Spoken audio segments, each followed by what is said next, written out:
Baiklah, assalamualaikum warahmatullahi wabarakatuh ya teman-teman. Hari ini saya akan memperkenalkan atau memberikan sedikit bagaimana cara saya memupuk sawit atau memberikan nutrisi kepada sawit menggunakan pupuk ini ya teman-teman. Nah, di sini saya menggunakan pupuk ini ya teman-teman. Saya ini bukan endosan ya, bukan endosan.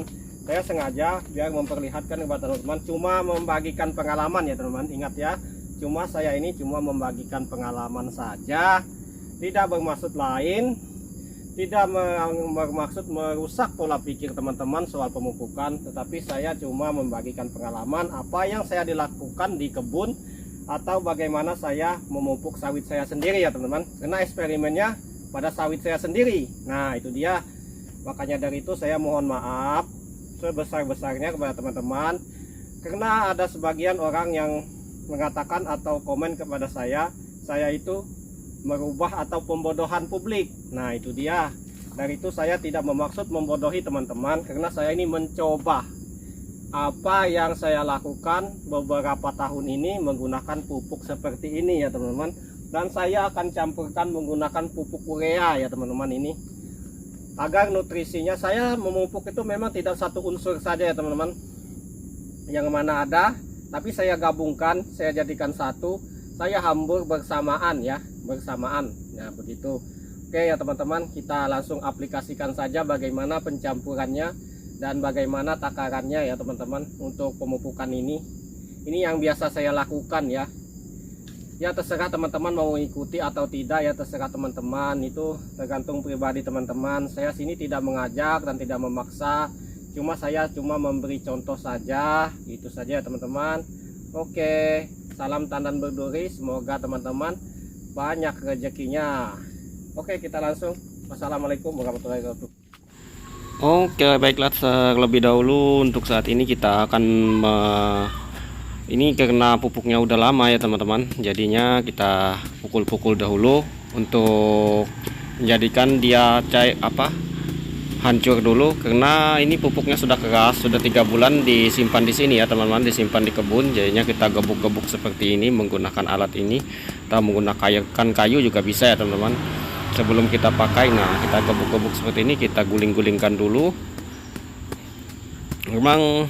Kondisi memang urea kalau sudah lama disimpan teman-teman, dia jadi mengeras seperti batu. Jadinya kita dengan cara seperti ini untuk memudahkan kita untuk pemupukan ya teman-teman. Jadinya dia seperti baru lagi, istilahnya tergembur lagi atau tidak menyatu, tidak keras lagi ya teman-teman. Oke, kita lagi langsung saja kita aplikasikan, kita campurkan menggunakan pupuk booster tadi ya teman-teman. Kita di sini sudah lama mencoba cara seperti ini, karena dari pupuk booster ini sendiri ada kandungan boraknya ya teman-teman. Jadi itu adalah sebuah untuk perangsang buah. Tapi untuk hasil sempurnanya ya teman-teman, kita harus menunggu 6 bulan dulu ya teman-teman, baru terlihat hasil sempurna dari si pupuk ini ya teman-teman.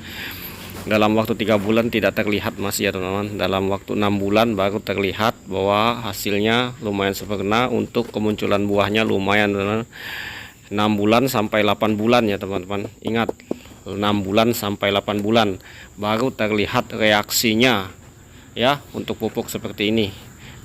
Karena penggunaan pupuk seperti ini tidak instan ya teman-teman, tidak langsung kita taruh langsung berbuah ya. Kita butuh proses dulu, tetapi dijamin terbukti ya teman-teman. Ini sudah 3 tahun saya lakukan pemupukan seperti ini ya teman-teman. 3 tahun ya teman, tapi dulu tidak menggunakan ini ya teman-teman. Kita cuma menggunakan tahun kemarin karena untuk pupuk booster ini sendiri untuk kemunculannya di tempat saya baru-baru tahun ini ya teman-teman. Tahun ini, jujur aja sih tahun ini, tapi baru tahun ini, 1 tahunan lah. Nah, untuk tahun sebelumnya, 3 tahun sebelumnya saya menggunakan borak biasa ya teman-teman, atau ya borak biasa yang satu karungnya isinya 25 kilo ya teman-teman.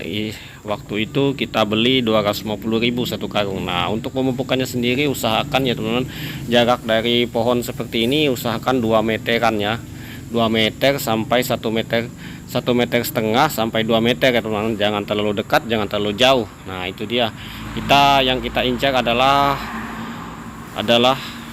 akar mudanya teman-teman. Nah seperti ini contohnya, kita taburkan secara merata seperti ini.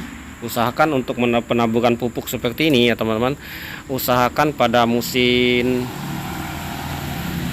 hujan ya, udah hujan, jangan pada musim kemarau ya. Dan jika teman-teman memupuknya pada musim kemarau, ya tentu otomatis reaksinya tidak ada ya teman-teman. Ya pasti tidak ada, karena pada musim kemarau itu pupuk itu kadang-kadang tidak cair ya teman-teman, jadi membeku. Jadi istilahnya kandungannya itu modelnya menguap saja begitu teman, karena tidak diserap oleh tanah, biasanya dibantu oleh air hujan. Oke, kita sampai sini aja untuk pemupukan. Oke, nah ini dia yang kita tunggu-tunggu ya teman-teman. Setelah 6 bulan dapat kita lihat reaksinya untuk pupuk ini ya teman. Hasilnya lumayan, memang lumayan. Buah itu muter atau keliling ya teman-teman. Jadi untuk keluarnya, karena ini memang bibitnya paritasnya buah kecil ya teman, jadinya buahnya kecil-kecil memang, karena kita menggunakan PPKS ya. Jika kita menggunakan Marihat atau Decalipe memang buahnya besar. Perlu dipahami buat teman-teman ya, jika melihat buah kecil seperti ini, memang buah ini kecil ya teman-teman, memang kecil, jenisnya memang kecil, karena PPKS ini memang paling besarnya 25 kilo yang saya tahu, yang saya pernah tanam ya teman-teman. Nah itu dia.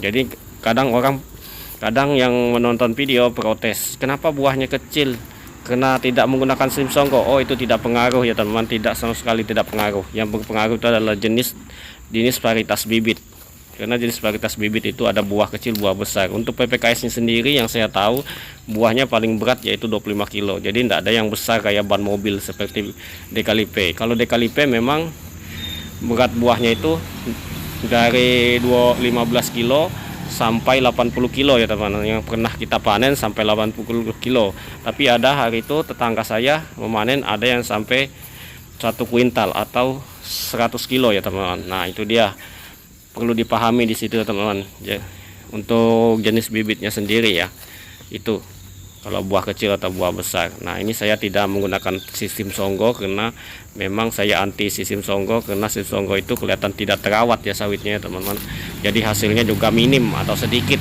jadi buah itu lambat untuk keluarnya kalau kita menggunakan sistem songgo.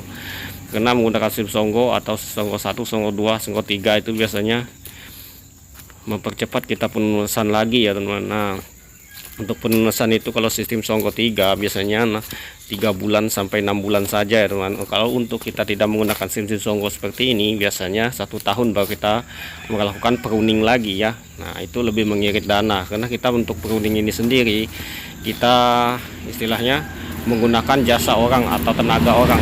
Jadi untuk bayaran sendiri untuk 1 pohon ini adalah 10.000. Paling murah sekarang yaitu 7.000 ya teman, untuk 1 pohon, 1 pokoknya. Hitung saja kalau 2 hektarnya 250 pohon, sudah berapa modal yang kita keluarkan, harus kita keluarkan untuk pruningnya sendiri. Jadi untuk petani sawit ini lebih baik uang itu kita gunakan untuk membeli pupuk ya teman-teman, daripada untuk pruning ya, karena pupuk itu memberi nutrisi kepada si sawit atau pohon sawit. Oke teman-teman, terima kasih, sampai di sini saja saya membagikan pengalamannya. Jangan lupa subscribe-nya. Oke, bye bye.